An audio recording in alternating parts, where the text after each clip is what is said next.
কিছুদিন ধরে দেখছি যে সায়কের যে সেই রেস্টুরেন্টের কেসটা, যেটা মাটন আর বিফের কেসটা, কারণ সেটা নতুন করে আবার শুরু হয়েছে। কেউ বলছে যে সে ওই রেস্টুরেন্টে কেন গিয়েছিল, সে কি জানতো না। আবার কেউ বলছে যে তাকে ওইভাবে বিফ দেওয়া হয়েছে কেন। এই নিয়ে নানা লোক নানা কথা বলছে, কিন্তু আমার কি মনে হয়, আমার মনে হয় সে যদি জানতো যে ওখানে বিফ এবং মটন দুটো একসাথে পাওয়া যায়, তাহলে সেক্ষেত্রে একজন হিন্দু হয়ে যাওয়াটা উচিত নয়। কারণ সেটা বাদ দিয়ে আরও অনেক রেস্টুরেন্ট আছে।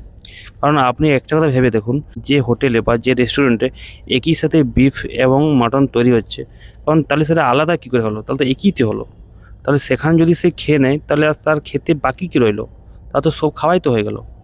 সেক্ষেত্রে আমার মনে হয় কোনো যদি হিন্দু হয়, সে যদি জানে যে ওই হোটেলে বা ওই রেস্টুরেন্টে বিফ এবং মাটন চিকেন সব একসাথে তৈরি হয়, সেখানে না যাওয়াটাই উচিত। এক্ষেত্রে আপনার কি মনে হয়? কারণ ভেবে দেখুন, কোনো যদি মুসলিম হয়, সে যদি জানে যে কোনো রেস্টুরেন্টে বা কোনো হোটেলে একই সাথে পোর্ক এবং চিকেন এবং মটন তৈরি হয়, সে সেখানে কোনদিন খেতে যাবে? যে হোটেলে একই সাথে সব রান্না হচ্ছে, সেখানে কি একজন হিন্দুই খাওয়া উচিত? এতে আপনার কি মনে হয়?